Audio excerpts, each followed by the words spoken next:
안녕하세요. 자, 탐정사. 자, 우리 케이스별로 하고 있는데 이 시간에는 교통사고, 의료사고 조사입니다.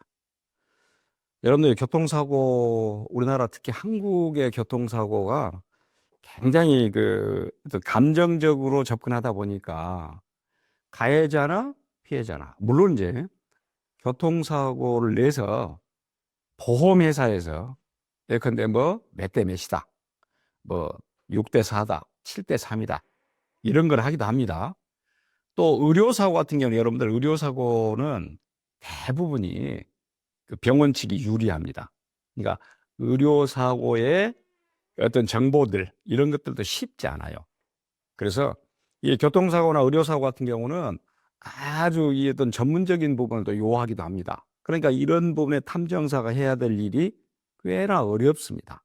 그래서 사고 조사의 전문성과 방법 익히기. 전문성이란 말 나오잖아요.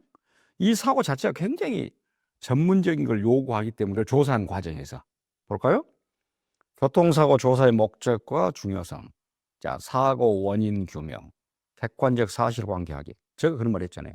교통사고란 것은 사실은 뭐 우리가 예컨대 100대 빵 이런 건 없어요. 10대 빵 이런 건 없고 뭐 9대 1, 8대 2, 7대 3 이렇게 하는데 그 원인도 굉장히 어려워요. 누가 가해자고 누가 피해자냐, 또 쌍방과실이냐 이런 말을 하잖아요. 그러니 객관적인 사실관계를 확인할 수 있는 것, 이게 중요합니다. 책임 소재 명확화, 방금 제가 말한 것이에요. 과실 비율 및 손해배상 근거. 누가 더 크냐, 누가 더 책임이 크냐. 제가 말했지만은 과거에 보면은 뭐 10대 빵 요즘은 있어요. 사실 요즘 그렇게 나온답니다. 왜냐하면 쌍방 과실이 아닐 수가 있고 일반 과실이 될 수가 있기 때문에 그 과실 비율, 증거 확보, 법적 분쟁 해결을 위한 신뢰성 있는 자료. 어차피 교통사고가 나서 그게 문제가 돼가지고 서로 공방을 한다라고 했을 때는 어떻게 하겠습니까? 법정으로 달려가겠죠. 거기에서 어떻게 해결할 수 있냐? 역시 자료입니다. 증거입니다. 그 말이고. 피해자 권익보호, 정당한 배상 청구 지원 필요하죠. 그러니까 교통사고 가끔 여러분들 가해자고 피해자가 바뀌는 경우가 있어요.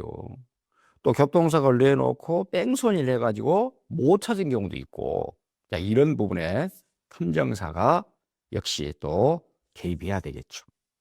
자, 체계적인 사고 정보 파악, 체계적이다. 역시 항상 여러분들 체계적이다라는 그 말의 이면에는 과학적이라는 말이 깔려 있습니다. 자, 사고 개요를 파악하자. 굉장히 중요하죠.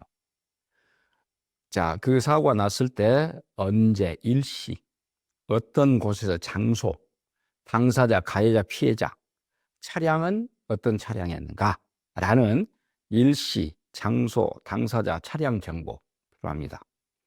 자, 사고 경위를 분석하자. 자, 의뢰인 진술. 역시 이제 교통사고에 있어서는 탐정사에게 교통사고의 내용을 가져왔을 때 탐정사는 의뢰인 누구냐? 진술 들어봐야 되겠죠. 또 상대방 주장 비교해 봐야겠죠. 가해자하고 어떤 피해자 간에. 필요합니다. 사고 경위 분석. 관계기관 자료. 물론 이제 이걸 교통사고가 나게 되면은 반드시 이제 그 교통사고 현장 조사를 하겠죠. 누가 합니까? 경찰이 합니다. 그럼 경찰이 하고 어떤 조서 내용이 있을 것이고 교통사고 사실 확인원 필요하겠죠. 그걸 찾아내면 되는 것입니다. 또 그것은 경찰 협조를 요청해야 되겠죠. 보험사 접수 내역. 그러니까 교통사고가 나게 되면은 딱 두 군데 기관이 교통사고에 대해서 어떤 조사를 합니다. 첫째는 보험사. 가해 혹은 피해 차량에 보험사가 반드시 있게 돼 있죠. 그리고 경찰 조사는 필수적이고. 그래서 결국 이 경찰 조사나 교통사고 사실을 확인하고 나서 보험사가 어떤 접수할 거 아니에요. 사고, 신고 내용, 초기 조사 결과 알아내야 되겠죠. 역시 또 어떤 개인 의뢰자의 의뢰를 받고 탐정사가 이런 내용들, 이런 내용들 체계적인 사고 정보를 파악하는 빨리 파악해야 되겠죠. 그리고 나서는 방금 말했습니다만은 체계적이다, 과학적이다. 같은 맥락이잖아요. 사고 현장의 과학적 분석, 현장 환경 분석, 도로 상태가 어떠한 상태였냐, 또 신호 체계. 그러니까 뭐 예를 들어서 대부분이냐 파란불이냐 빨간불이냐는 금방 알아내요. 파란불에 갔을 때는 잘못이 없지. 빨간불에 가면 100% 잘못이고. 근데 문제는 파란불에서 빨간불로 바뀌기 전에 황색불이 또 있을 때는 어쩔 것이냐. 그 시간이 어떻게 되냐. 그 신호 체계가 굉장히 디테일하게 알아야 돼요. 그때 또 그 당시에 날씨는 어땠냐. 또 조명은 어땠냐. 나는 여러 가지, 특히 조명 같은 경우는 이제 밤길이겠지만은 밤에. 그러니까 현장 환경을 빨리 찾아내야 되겠죠. 도로 상태, 신호 체계, 날씨, 조명. 그리고 물리적 흔적을 확인해야 된다. 물리적 흔적. 그 말은 스키드 마크. 대부분 이제 교통사고가 났을 때는 그 순간에 브레이크를 잡았습니다. 자, 브레이크를 페달을 밟았는데 그 사고 날 때까지의 거리, 또 그 거리 동안 브레이크를 밟았을 때 도로에 찍힌 마크, 이걸 스키드 마크라고 그래요. 그렇게 되면 스키드 마크를 보고 이 가해자가, 이 교통사고를 낸 사람이 그 차량 시속 몇 킬로로 갔는가 알 수 있습니다. 충돌 지점, 파편이 여러 군데 이제 떨어졌겠죠? 그런 분포 상황. 이건 물리적 흔적은 어떤 맥락에서는 교통사고를 조사하는데 굉장히 결정적인 근거가 됩니다. 또 그 근처에 있는 CCTV 및 블랙박스. 사람들 블랙박스야 뭐 요즘은 자차에도 있고 타인 차량에도 있고 또 지나가는 차량에도 있고 거기에 또 찾아내면 되는 것이에요. 영상 증거 및 확보 및 분석. 그런가 하면은 또 그 사고가 났을 때 주변에 있었던 목격자, 현장 목격자 탐문 및 진술 확보. 이런 것은, 이런 내용들은 정확하게 과학적으로 찾아낼 수 있어요. 그리고 이 자료는 조작할 수가 없습니다. 거기에서 이제 가해자, 피해자의 어떤 비율 정확히 나오겠죠. 자, 이건 교통사고였고, 그 다음에 이제 의료사고입니다. 사실은 의료사고는 굉장히 규명하기 어렵습니다. 왜 그러냐면 여러분들 딱 이렇게 생각하면 돼요. 일단 어떤 뭐 내 지인이, 내 가족이 수술을 한다고 할 때 뭐를 씁니까? 동의서를 쓰죠. 동의서를 쓰면서 또 어떻게 하냐? 어떤 의료적인 부분에서는 의사에게 책임을 지지 않겠다. 의사가 라는 걸 또 쓰게 됩니다. 그러니까 그런 의료사고 때문에라도 의료사고가 발생하면은 결국은 피해자, 그 의료 가해자는 의사라 그럽시다. 병원이라 그럽시다. 그럼 결국 병원이 다 이겨요. 그것을 탐정사가 의뢰를 받아서 아주 집요하게 낼 필요가 있겠죠. 그 얘기입니다. 자, 의료사고 조사의 특수성과 접근법, 의료 과실 판단, 주의 의무 위반, 인과관계 입증. 이게 어렵다니까요. 이게. 의료 과실 판단이 쉽지가 않아요. 그리고 여러분들 의사들하고 의사들의 어떤 전문적인 영역, 또 의사가 아닌 우리 일반인들이 갖고 있는 의료 상식, 우리가 이길 수가 없어요. 그럼에도 불구하고 이런 부분에 탐정사가 만약 의뢰를 받아가지고 이겨냈다. 그럼 굉장히 중요합니다. 설명 의무 위반, 충분한 설명과 동의 과정 확인. 물론 이제 의사가 환자를 수술했다. 수술할 때 충분한 설명을 해주고 또 그에 따른 어떤 동의, 제가 말했잖아요. 동의라는 것이 이게 사실은 쉽지 않다는 것이야. 동의는 뭡니까? 내가 이런 의사가 내가 이런 수술을 했는데 의사에게 책임을 지지 않겠다는 동의. 참 힘듭니다. 근데 또 수술을 받으려고 하는 사람 입장에서는 동의를 안 해줄 수가 없어요. 그럼 수술 안 하니까. 의료 기술 분석, 진료 기록, 수술 기록, 검사 결과. 또 이것도 디테일하게. 전문가 의견, 의학 전문가 자문 및 감정 의뢰. 물론 이제 그 의학 전문가는 뭐 가제는 개편이라고 의사편을 들 수가 있겠죠. 그러나 정말로 정말 정의에 입각한 어떤 의사들, 의학 전문가들은 실제 정확하게 객관적으로 분석해 줍니다. 거기에 따라갈 수 있는 것, 그런 감정이 필요합니다. 그러니까 의료사고라는 것은 대단한 특수성을 가지고 있다. 거기에 따른 또 어떤 그 피해자의 내용을 찾아내기 쉽지 않아. 그런데 그것을 탐정사가 찾아냈다. 대단합니다. 자, 의료 분쟁 해결을 위한 체계적 증거 확보. 이것도 필요하다 그랬죠? 의료 기록 확보, 진료 기록부, 간호 기록지, 영상 자료. 요즘은 다들 이런 디지털화된 기술들이 있잖아요. 그것이 이제 의료에 접목되기 때문에 찾아내기가 어렵진 않아요. 치료 과정 재구성, 시간 순서별 의료진 조치 분석. 그 쭉 시계열적으로 시간의 흐름에 따라서 치료 과정을 구성해 보자. 필요하죠? 유사 사례 연구, 동일 질환 치료 사례랄지 표준 치료법. 이제 이건 당연히 이제 의료의 어떤 치료법이 있을 겁니다. 표준 치료법이 거기에 맞는 또 같은 질환에 어떻게 치료를 했던 것인가 케이스를 찾아보고 관계자 진술, 의료진, 환자, 보호자 진술을 확보하고 이렇게 해서 이제 의료 분쟁 해결 위해서는 이런 과학적인 체계적인 이런 증거를 확보하자라는 것입니다. 그럼에도 불구하고 그렇게 해서도 잘 못 이기는데 이런 것도 확보를 못했다. 승산이 별로 없죠. 그러니까 잘해야 됩니다. 특히 이제 탐정사가 의뢰를 받았을 때는 아주 전문가적으로 디테일하게 해야 됩니다. 자, 전문 영역과의 효과적인 협업. 보세요. 교통사고 감정사. 물론 여러분들 교통사고 감정사라는 이런 얘기는 안 쓰고 이 교통사고가 났을 때 감정을 해준 사람 뭐라 합니까? 손해 사정인이라 그래요. 이 사람에게 이런 전문적인 부분을 맡기지. 충돌 분석, 또 속도 추정, 과실 판단. 이거야말로 또 정말로 이 충돌 분석이나 속도 추정 같은 그로 속도에 의해서 어떤 사고가 났다. 특히 교통사고가 났다. 나왔을 때는 정확하게 과학적인 데이터가 나와 있으니까 거기에 맞게끔 하면 됩니다. 이건 교통사고고. 의료사고, 의료 전문가, 의학적 판단, 표준 치료 과정을 검토한다. 필요하죠. 이것도 의료 전문가. 거기에 교통사고나 의료사고나 이 부분에 이제 다음에 이제 이걸 법정에 가지고 가기 위해서는 누가 필요합니까? 법률 전문가가 필요하겠죠. 법적 쟁점을 분석한다. 그리고 나 소송 전략을 수립한다. 변호사를 할지 이런 부분들이. 그리고 요즘은 대부분 이제 어떻게 한다 그랬습니까? 대부분의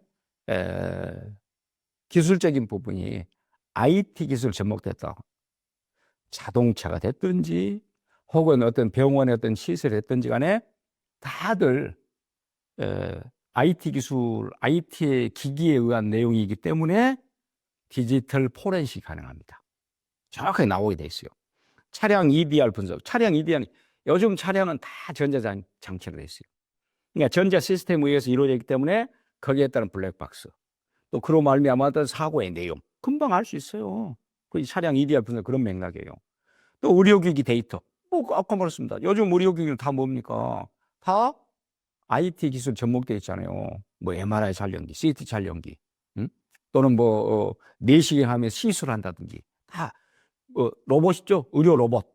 다들 의료기기 데이터가 나와 있습니다. 그러니까 그런 전문적인 부분을 잘 협업해서 찾아내자라는 것이고. 그러니까 결국 이제 교통사고가 됐든지 의료사고가 됐든지 간에 이런 부분이 필요하다는 것, 협업이 필요하다는 것. 그리고 사고 조사 시 준수해야 할 법적 경계. 이건 다 모든 조사가 그렇습니다만은 법적 테두리 안에서. 첫째, 강제 수사권이 없다. 그렇죠. 탐정사는 강제 수사권 없습니다. 임의협조, 공개정보만 활용한 것이고. 그렇죠. 의료정보 보호. 환자 동의 없는 의료정보 접근 제한. 여러분들 환자가 갖고 있는 어떤 병력, 또 그에 따른 정보, 어떤 데이터가 딱 정해져 있잖아요. 근데 그것을 환자 동의 없이 의료 정보를 접근해서 그걸 가지고 조사를 했다. 위법입니다. 그건 환자 개개인의 의료 정보고 또 특히 환자들의 프라이버시입니다. 사생활 안 됩니다. 당연히 개인 정보는 보호받아야 돼요. 사고 관련자 형보고. 전문성 한계, 감정 영역과 사실조사 영역을 구분한다.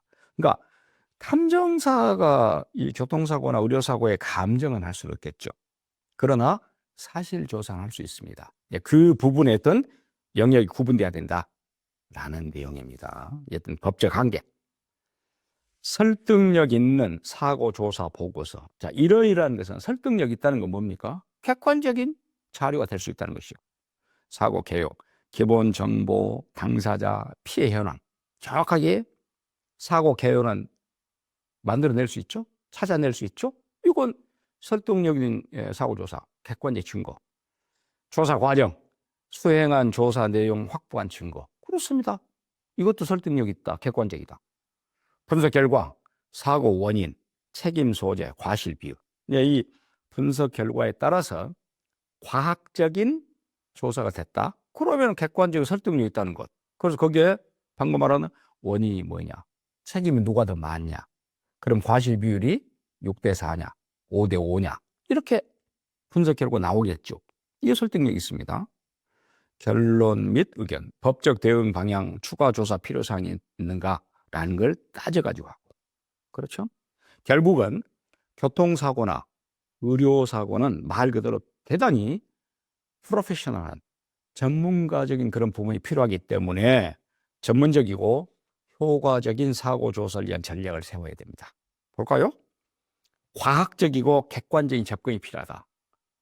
다른 부분도 그러겠습니다만 다른 사고도 그러겠는데 특히 교통사고나 의료사고는 더욱더 객관적이고 체계적입니다.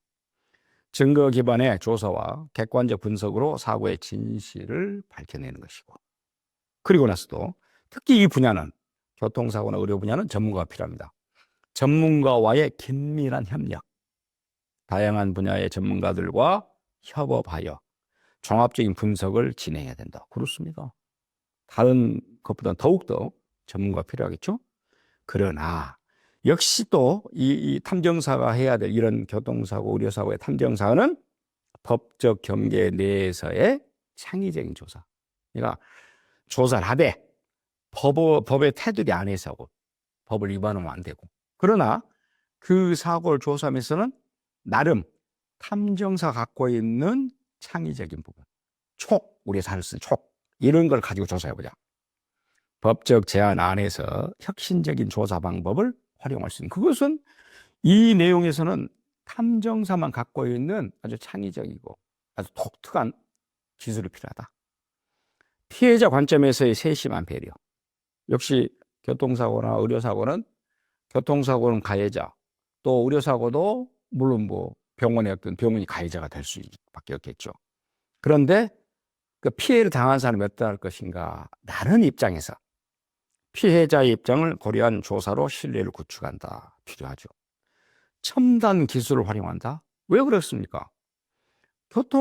교통사고의 자동차, 의료사고의 의료기기들 자체가 요즘은 첨단 기술에 의거하여 만들어져 있어요. 그렇기 때문에 결국은 또 거기에 따라서 첨단 기술을 활용할 필요가 있겠죠. 최신 기술을 도입하여 사고 조사의 정확성을 높이자. 그거 필요합니다. 그 다음에 전문성을 강화시킨다. 지속적인 교육과 훈련으로 조사 역량을 향상시킨다.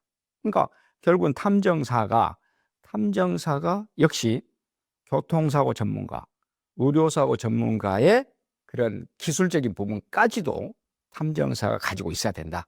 전문성을 강화하기 위해서 지속적인 교육, 훈련, 그렇게 해서 탐정사가 할 수 있는 역량을 향상시킨다. 필요하겠죠?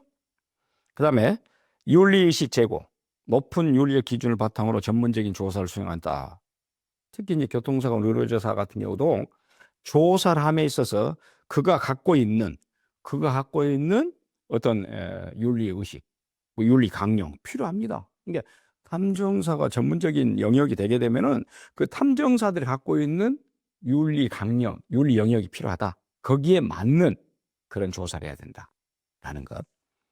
특히 그래서 이제 이 차시에 보는 내용, 교통사고, 의료사고 얘기는 전문가적인 능력, 탐정사가 가져야 될 전문성 굉장히 중요하다, 필요하다라는 것입니다. 그래서 우리가 이 차시에서 볼 수 있는 교통사고, 의료사고의 의뢰를 받았을 때 탐정사가 해야 될 내용, 대단히 전문적인 그런 영역이 필요하다는 것. 그렇게 해서 더욱더 앞서도 말했지만은 뭐 전문성을 강화시켜서 교육 훈련 잘 익혀서 이런 의뢰인들의 니즈, 의뢰인들이 말하는 욕구를 충족시킬 수 있는 그런 탐정사가 돼야 되겠죠.